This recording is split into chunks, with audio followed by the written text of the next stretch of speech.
Additional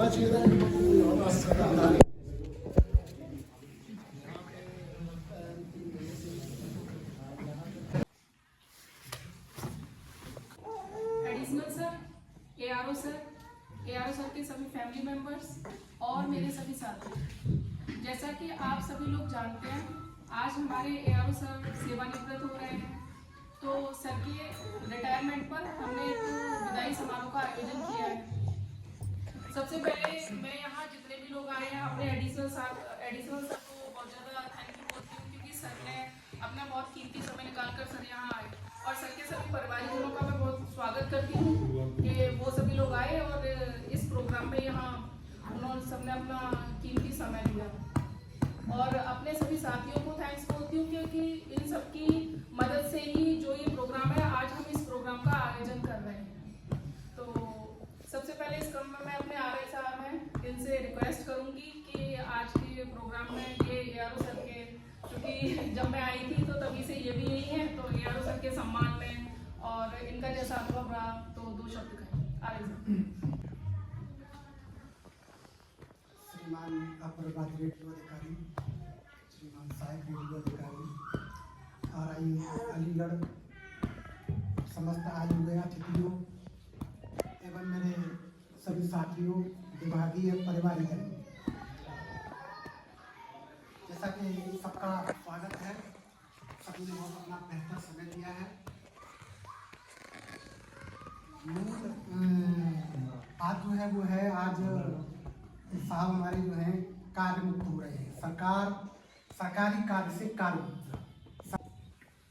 विदेश में एक शब्द आता है, यहाँ कहते हैं हम रिटायरमेंट, विदेश में आता है शब्द वाह।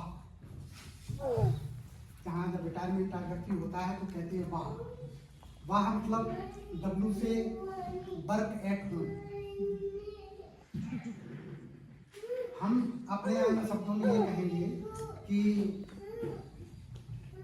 इस सरकार ने, इस समाज में, इस परिवेश में आपको जो है और सभी साथियों परिवार में एआरओ साहब जब से आए हैं, साहब के सानिध्य में बहुत अच्छा काम किया है। कई ऐसी चीज थी जो रुकी हुई थी वर्कशॉप के संबंधित, तो साहब ने समस्याएं भी बहुत अच्छी हुई हैं और वर्कशॉप के संबंध में जो है सब समस्याओं का निदान किया साहब ने।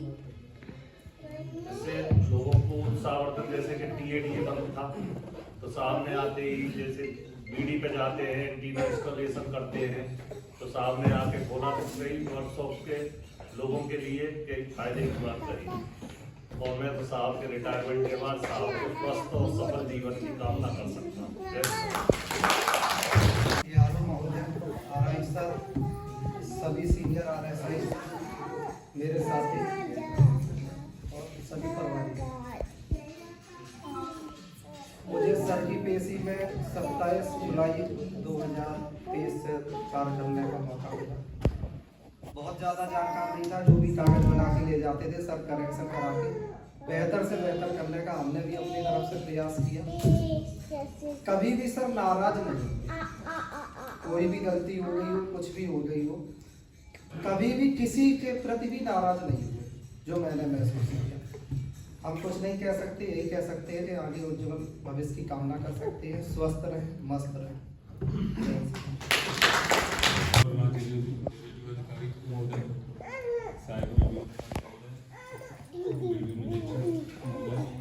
परिवारीजन, मेरे साथी, आज का दिन बहुत शुभ दिन है। जो आज सर घर वापसी जा रहे हैं, खुशहाल जा रहे हैं, खुश जा रहे हैं, और भगवान से मैं कामना करता हूँ मस्त रहे पूरा प्रवास।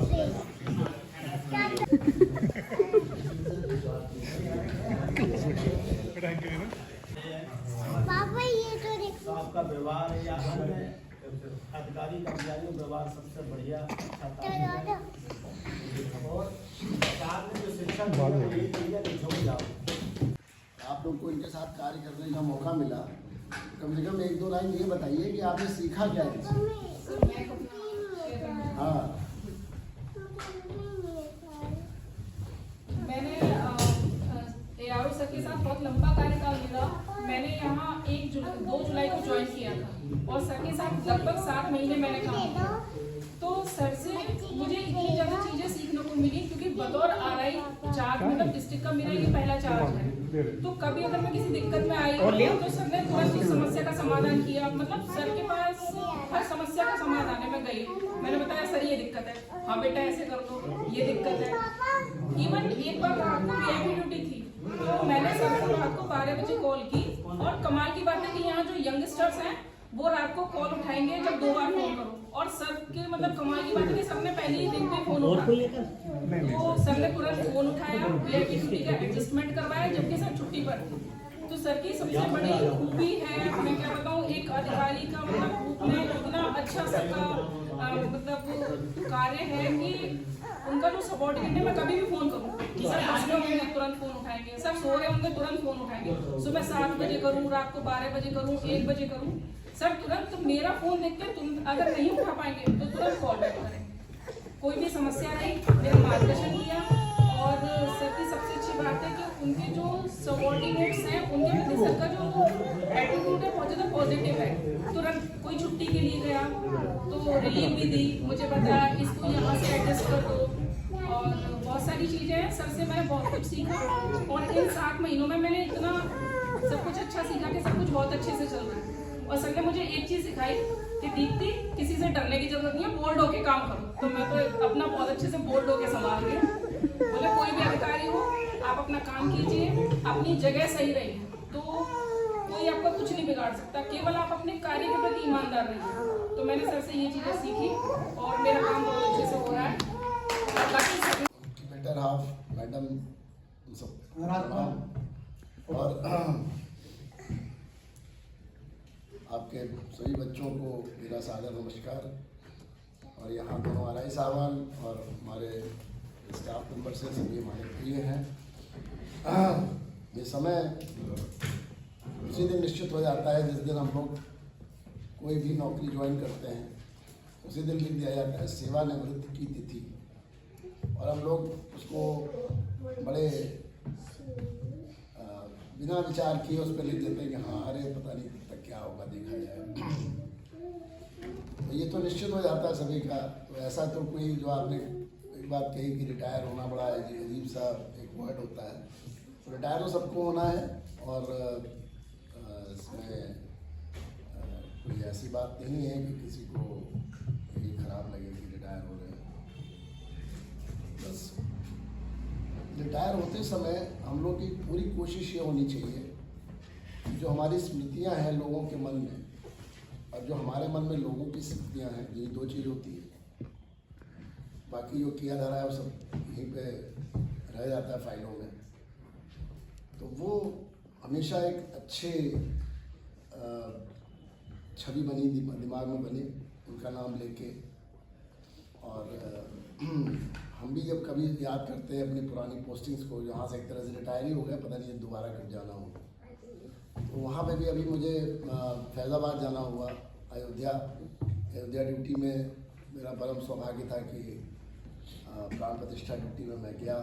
और वहाँ पे मैं 10 साल रहा था, और जिस समय वो जो है उसकी हालात ऐसे थे, उस पर आतंकवादियों ने हमला कर दिया था उस जगह पे, उस समय भी वहीं पे था। और सिक्योरिटी स्कीम भी मुझे रिवाइज करने का भी मौका मिला था, काफ़ी कुछ सीखने का मौका मिला था।